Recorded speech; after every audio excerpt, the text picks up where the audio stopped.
definisi dan sifat kekongruenan. Pada bab sebelumnya kita telah membahas konsep keterbagian beserta sifat-sifatnya. Konsep dan sifat-sifat keterbagian itu dapat dipelajari lebih mendalam lagi dengan menggunakan konsep kekongruenan. Kekongruenan merupakan cara lain untuk menelaah keterbagian dalam himpunan bilangan bulat. Kita coba lihat di definisi 5.1.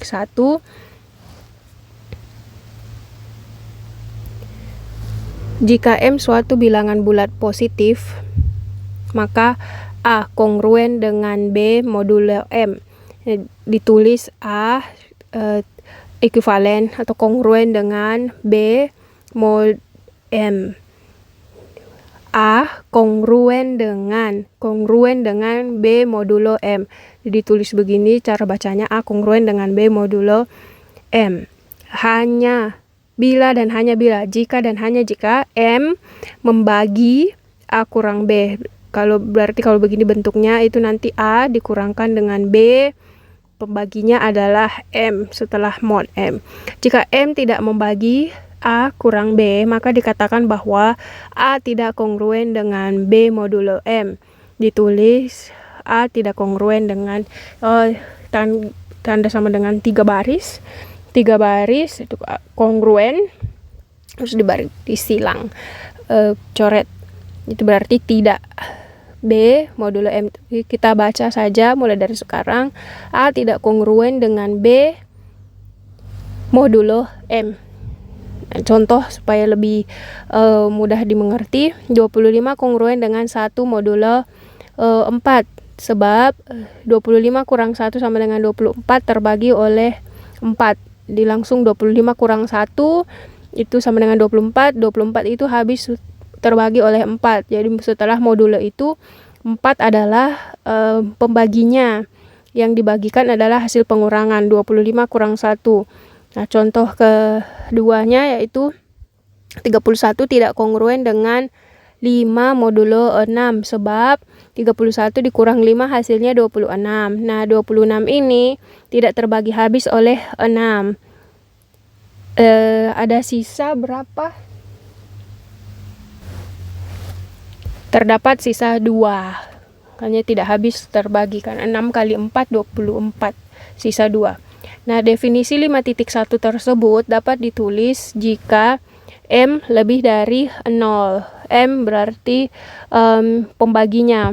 Maka M habis membagi A kurang B jika dan hanya jika A ekuivalen atau kongruen dengan B modulo M. Jika M habis membagi A kurang B, maka ada bilangan bulat K sehingga A kurang B sama dengan MK.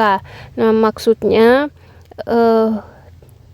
jika M lebih dari 0. Jika M lebih dari 0 berarti pembaginya harus lebih dari 0.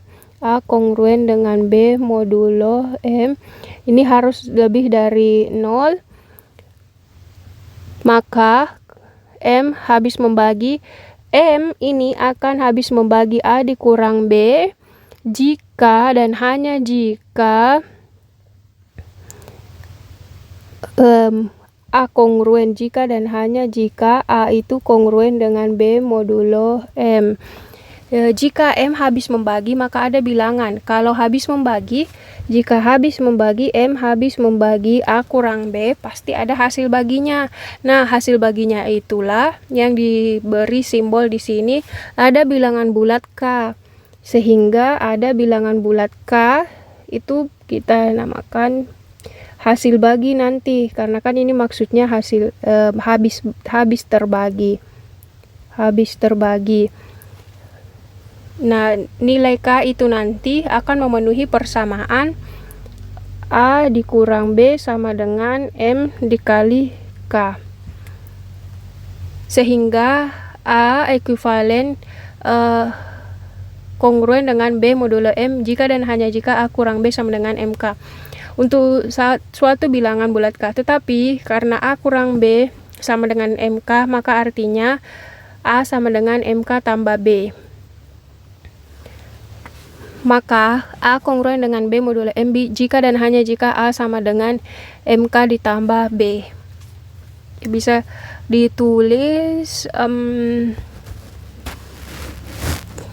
persamaan yang tadi A kurang B sama dengan MK ini bisa juga dibentuk, ini hanya mengubah bentuk MK ditambah B, MK ditambah B. Nah, itu kita diarahkan di contoh 5.2. Kita bisa lihat 26